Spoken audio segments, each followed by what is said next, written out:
দ্বারকায় তখন সন্ধ্যা। তখন ভগবান কৃষ্ণের পুত্ররা খেলছিলেন।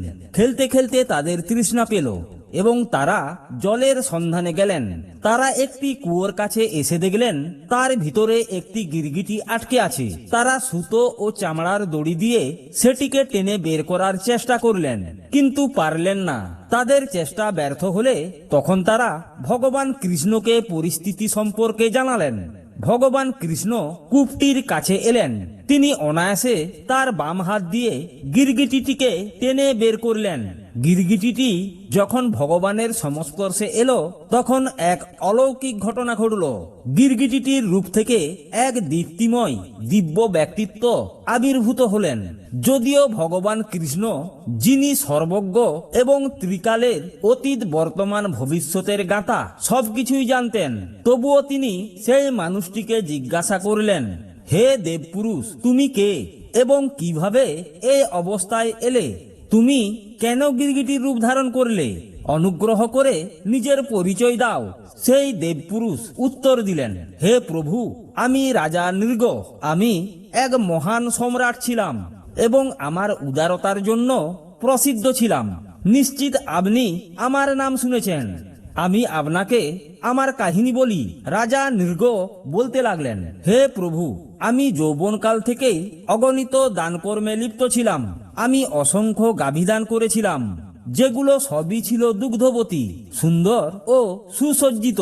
আমি ধর্মকর্মে অর্জিত সম্পদ দিয়ে এই গাভীগুলো সংগ্রহ করেছিলাম এবং তাদের শিং সোনা ও খুর রূপ দিয়ে সজ্জিত করেছিলাম। আমি তাদের বস্ত্র, হার ও অলংকার দ্বারা সাজিয়ে পুণ্যবান তপস্বী এবং ব্রাহ্মণদের উপহার হিসাবে দিয়েছিলাম। আমি জমি, সোনা, ঘোড়া, হাতি এবং অন্যান্য মূল্যবান জিনিস দান করেছি। আমি যজ্ঞ করেছি এবং আমি কূপ, জলাধার ও বিশ্রামাগার নির্মাণ করেছি। তবুও একটি ছোট ভুল আমার সমস্ত দান খয়রাতকে ব্যর্থ করে দিল। একদিন একটি গরু ভুলবশত আমার গোয়াল ঘরে ঢুকে পড়ল। গরুটি একজন তপস্বী ব্রাহ্মণের ছিল, যিনি কখনো দান গ্রহণ করতেন না। আমার কর্মচারীরা ভুল করে সেটিকে আমারই গরু ভেবে অন্য এক ব্রাহ্মণকে দান করে দিল। যে ব্রাহ্মণ গরুটি পেলেন, তিনি যখন আনন্দের সাথে সেটিকে নিয়ে গেলেন, তখন সেই তপস্বী ব্রাহ্মণ সেটিকে নিজের বলে চিনতে পারলেন এবং নিজের বলে দাবি করলেন। তখন দুই ব্রাহ্মণই ন্যায় বিচারের আশায় আমার কাছে এসেছিলেন।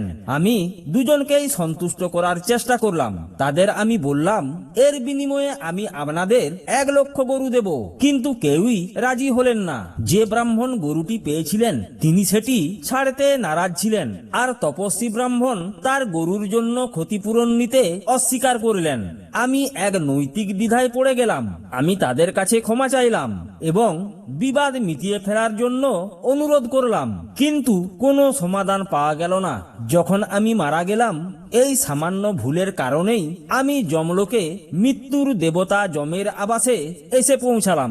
যমরাজ আমাকে জিজ্ঞাসা করলেন, আমি আগে আমার পাপের ফল ভোগ করতে চাই নাকি পুণ্যের? আমি প্রথমেই আমার পাপের ফল ভোগ করাকেই বেছে নিলাম। ফলস্বরূপ আমি গিরগিটি রূপে জন্ম নেওয়ার অভিশাপ পেলাম।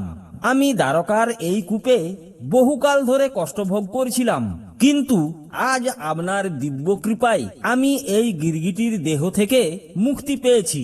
হে প্রভু, আমি চিরকাল আপনারই দাস এবং একমাত্র আপনার কৃপাতেই এই মুক্তি সম্ভব হয়েছে। রাজা নৃগ স্বস্তি নিবেদন করলেন, ভগবান কৃষ্ণকে প্রদক্ষিণ করলেন এবং তার সামনে ষষ্ঠাঙ্গে প্রণাম করলেন। ভগবান কৃষ্ণ তাকে আশীর্বাদ করলেন। রাজা নৃগের অসীম দানশীলতার পরিচায়ক হওয়া সত্ত্বেও একটিমাত্র ভুলের কারণে তাকে গিরগিটি রূপে জন্ম নিতে হয়েছিল। বন্ধুরা, এই ভিডিওটি ভালো লাগলে লাইক, কমেন্ট করে ভিডিওটি শেয়ার করে অন্যদের দেখার সুযোগ করে দিবেন।